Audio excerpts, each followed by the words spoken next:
Sa mga ka-grumpy, may aaminin ako sa inyo. Alam niyo ba mas mahirap mag-isip ng lulutuin kaysa kung ano yung i-content at gumawa ng content? Kaya ngayon naintindihan ko na pag tinatanong natin yung mga magulang natin ng, "Ma, anong ulam?"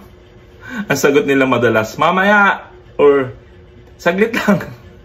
Pero anyway, so nagiging off topic na naman ako. So, ka-grumpy, samahan niyo ako magluto ngayon ng healthy na pagkain para sa misis ko. At ang lulutuin ko ngayon ay chicken tinola. So tara, magluto tayo.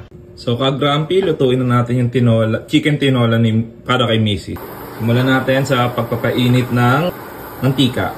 Habang inihintay kong uminit yung mantika, ang binabati ko nga pala yung tiyahin ko na lagi nanonood, si Tita LB. So Tita LB, baka naman. Yan, mukhang mainit na yung mantika natin. So pwede nang ilagay ang sibuyas. Naalala ko duloy nung bata kami, may karinderya yan si Tita LB. Kaya hindi kami problemado sa ulam kasi kami na lang yung mamimili. Ayan, pag medyo translucent na yung onions or yung sibuyas, lagay na natin yung bawang. Pag naaamoy nyo ng medyo paluto na yung bawang, lagay nyo na yung luya. Gisa-gisa lang natin yung mga ka-grumpy hanggang sa bumango. Pag medyo mabango na, ilagay na ang patis. Ilagay ko na yung patis para yun na yung magsisilbing dagdag pampalasa dun sa ginigisa natin. Ang tawag yata sa technique na to, sangkutsa.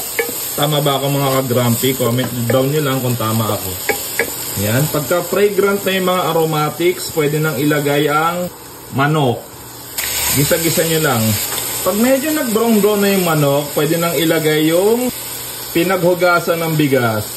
So gusto ko lang pasalamatan si Ma'am Shirley Samson sa TikTok na nagbigay ng tip sa akin na mas masarap daw kung ang gagamitin kong panabaw sa mga niluluto ko ay pinaghugasan ng bigas. So na-appreciate ko yung mga ganon ka-grumpy kasi hindi naman ako ganon kagaling magluto. Kaya lahat ng pointers or tips na may bibigay nyo ay appreciated. So pagkalagay ng manok, tsaka yung pinaghugasan ng bigas, lagay na natin ang sayote. Dapat papaya at sayote ang ilalagay ko pero wala ako nabiling papaya kanina. Kaya okay na to sayote. Yan, lagay-lagay lang yan. Tapos make sure na nakasubmerge sa tubig or nakababad sa tubig. Hinaan nyo lang ng konti yung init, tapos hayaan yung kumulo hanggang sa maluto yung manok at sayote. Ayan, so mukhang luto na yung ating manok tsaka yung sayote. So pwede nang ilagay yung mga natitirang ingredient gaya ng sikretong pampalasa, nor chicken cubes. So nor, baka naman. Namatay na yung ilaw ko. So susunod, paminta, siling panigang ka-grumpy, at ang huli, dahon ng sili. Pwede rin malunggay kung wala kayong mabiling dahon ng sili. Takpan nyo lang ulit, patayin ang apoy at hayaan yung init ng sabaw ang lumuto dun sa dahon ng sili. So ayan, luto na yung tinola natin. So mga ka-grumpy, tingnan natin kung magugustuhan ni Mrs. And salamat sa mga suggestion nyo kung paano mag-i-improve palalo yung luto ko. Mga ka-grumpy, ito na yung aking version ng chicken tinola. Magustuhan kaya ni Mrs.? So mga ka-grumpy, andito na tayo sa paboritong portion ni Mrs. At syempre sa pinaka-kinakabahan ako na portion, yung tiki man time. So ito yung chicken tinola na niluto ko para sa kanya at excited na siyang tikman. So sana kumasa. Always excited. Tikman nga natin. Tikman muna natin tong sili, gulay. Pero parang ano, no? Titignan natin. Looks can be deceiving.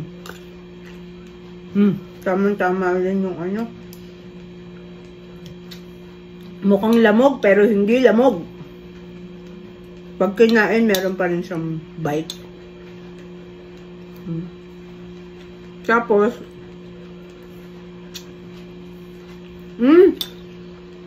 sayote? Sayote. Okay. Naku, magtatalo na naman yung ano, yung comment section mo, ba't sayote ginamit mo? Tama-tama naman ang luto. Actually, technically, parang feeling yung texture niya nga, parang texture din ng papaya. Hindi kasi siya ganun ka lutong-luto. So, hindi siya sobrang lambot. Chicken. Good job! Walang dugo. Perfect. Perfect ang pagkakaluto. Salamat.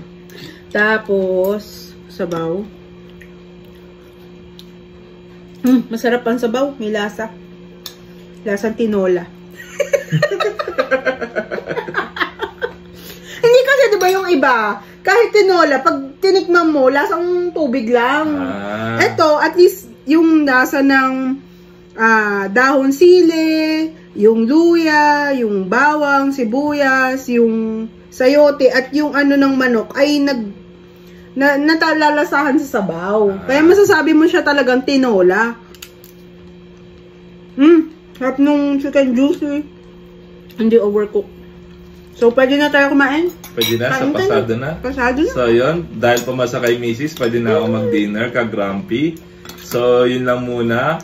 Comment ka sa aming comment section kung may gusto kang i-request na iluto. At syempre, follow for more. Bye-bye! Kayo rin ba nagsisili? Wala, gusto ko lang malaman din. Okay, bye-bye!